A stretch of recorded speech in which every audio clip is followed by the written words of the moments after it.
దత్త జయంతి ప్రాముఖ్యత ఏమిటి? కుక్కలకు ఈ రోజున ఏ ఆహారం పెట్టాలి? శ్రీ దత్తాత్రేయ జయంతిని మార్గశిర శుక్ల పౌర్ణమి నాడు జరుపుకుంటారు. త్రిమూర్తులు బ్రహ్మ, విష్ణు మరియు మహేశ్వరుల అవతారమైన దైవ స్వరూపులు. దత్త అనే పదానికి సమర్పించిన అనే అర్థముంది. త్రిమూర్తులు అత్రి మహర్షి మరియు అనసూయ దంపతులకు పుత్రుడి రూపంలో తమను తాము సమర్పించుకున్నారు కనుక అతడికి దత్త అని పేరు వచ్చింది. ఇతడు అత్రి కుమారుడు కాబట్టి తన పేరు ఆత్రేయ అయింది. దత్తాత్రేయుడు అంటే బ్రహ్మ, విష్ణు, మహేశ్వరుల అంశాలతో కూడిన అవతారమూర్తి. దత్త జయంతి ప్రాముఖ్యత ఉపవాసం, జపం, ధ్యానం, పారాయణం, ప్రార్థనలు, భజనలు, వేడుకలు జరుపుకునే రోజు. అత్రి మహాముని మహాపతివ్రత అనసూయల సంతానమే దత్తాత్రేయుడు. ఈయన త్రిమూర్తుల అంశాలతో జన్మించిన అవతారమూర్తి. అందున దత్తాత్రేయుడు విష్ణు అంశతో చంద్రుడు, బ్రహ్మ అంశతో దుర్వాసుడు, శివుని అంశతో జన్మించారని పురాణ కథనం. దత్త జయంతి రోజున తెల్లవారుజామున భక్తులు నదీ స్నానం లేదా ఏటి స్నానం చేస్తారు. దత్తాత్రేయునికి షోడశోపచారాలతో పూజ చేస్తారు. జపధ్యానాలకు ఈ రోజున ప్రాముఖ్యం ఇస్తారు.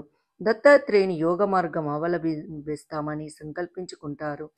దత్త చరిత్ర, గురు చరిత్ర, అవధూత గీత, జీవన్ముక్త గీత, శ్రీపాద వల్లభ చరిత్ర, నృసింహ సరస్వతి చరిత్ర, షిరిడి సాయిబాబా చరిత్ర, శ్రీ దత్త దర్శనం వంటివి పారాయణం చేస్తారు. ఈరోజు ఉపవాసం ఉండడం కూడా ఆనవాయితీనే. సాయం వేళలలో భజనలు చేస్తారు. మహబూబ్ నగర్ జిల్లాలోని కురుపురం, తూర్పుగోదావరి జిల్లాలోని పిఠాపురం శ్రీపాద వల్లభ అవతారానికి సంబంధించిన ప్రదేశాలు.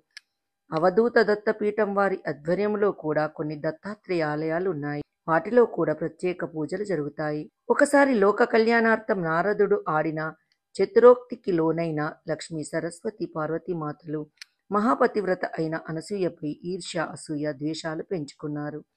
నారద మహర్షి అనసూయ పాతివ్రత్యాన్ని గురించి బ్రహ్మ, విష్ణు, శివుడి ధర్మపత్నుల ముందు విశేషంగా ప్రశంసించాడు.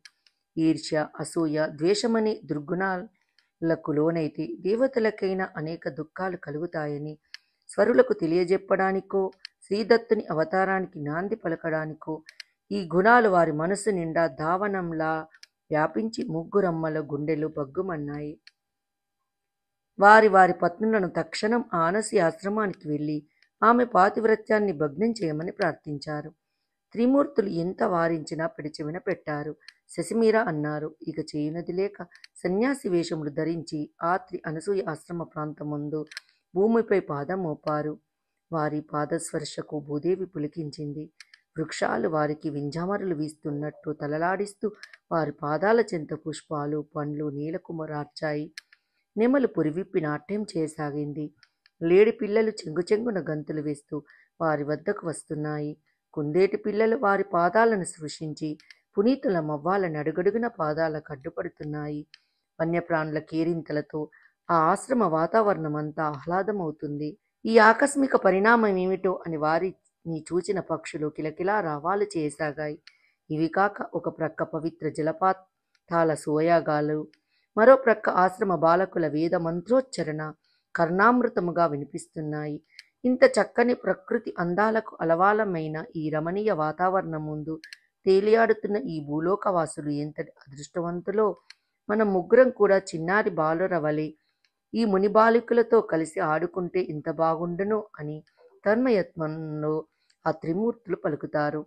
అలా మైమరిపిస్తున్న ఆ ఆశ్రమ వాతావరణం నుంచి ఒక్కసారి తెప్పరిల్లి ఇంతకీ మనం వచ్చిన మాటను మరిచి మన భార్యలకిచ్చిన మాటను విస్మరించామని తలిచి ఆశ్రమం ముంగిటి వైపునకు పయనమైనారు.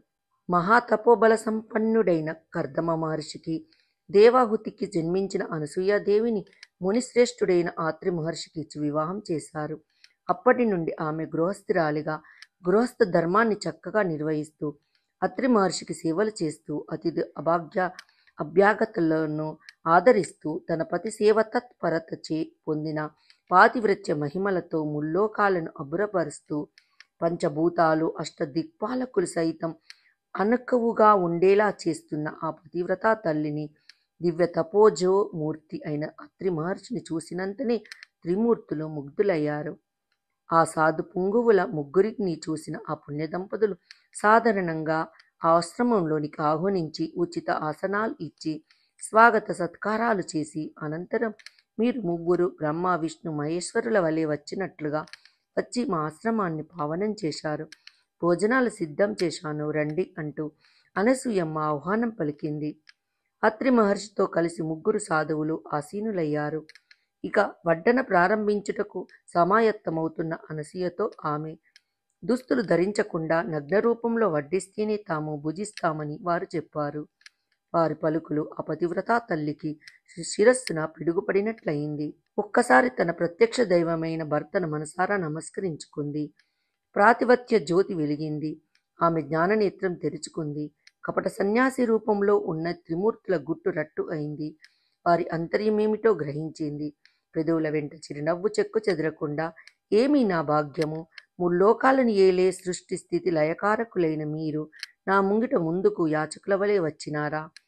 వీరిని కనుక నేను తృప్తిపరిస్తే ముల్లోకాలు కూడా ఆనందింపచేసిన భాగ్యం నాకు కలుగుతుంది కదా అని ఆలోచిస్తూ ఒక ప్రక్క పాతివ్రత్యం, మరోవైపు అతిథి సేవ, ఈ రెండు ధర్మాలను ఏకకాలంలో సాధించడమేలా అనుకుంటూ పతికి నమస్కరించి ఓం శ్రీపతి దేవాయ నమః అంటూ కమండలోదకమున ఆ త్రిమూర్తుల శిరస్సున చల్లింది. వెంటనే ఆ ముగ్గురు పసిబాలురయ్యారు. వెనువెంటనే అనసూయలో మాతృత్వం పొంగి స్తన్యం పొంగింది. కొంగుచాటున ఆ ముగ్గురు బాలురకు పాలు ఇచ్చి వారి ఆకలి తీర్చింది. ఇంతలో ఋషికన్యలు బాలురు కలిసి ఎత్తని పూల పాన్పుతో ఉయ్యలవేయగా వారిని జోలపాడుతూ నిద్రపుచ్చి, ఇంతటి మహద్భాగ్యము సృష్టిలో ఏ తల్లికి దక్కుతుందో చెప్పండి. ఆ వింత దృశ్యాన్ని చూసిన అత్రి మహర్షి ఒక్కసారి త్రుళ్ళిపడి మరలా తేరుకొని తన దివ్య దృష్టితో జరిగినది జరగబోతున్నది గ్రహించుకున్నాడు. ఈ త్రిమూర్తులు ఈ ఆశ్రమ ప్రవేశ సమయంలోనే ఆశ్రమ వాతావరణానికి తన్మయత్వంతో పలికిన పలుకులే కార్యరూపం దాల్చడం బ్రహ్మవాక్కుగా తలిచి ఆ చిన్నారులు బుడిబుడి నడకలతో అడుగులు ఆడుతూ గెంతుతూ ఆ మునిబాలుకులతో కలిసి వారి కలలను పండించుకోసాగారు. మానవులకు బాల్య, కౌమార, యవ్వన, వార్ధక్యాలలో ఆనందంగా సాగేది ఈ బాల్యదశే కదా. మధురానుభూతిని మిగిల్చింది అని మురిసిపోయారు.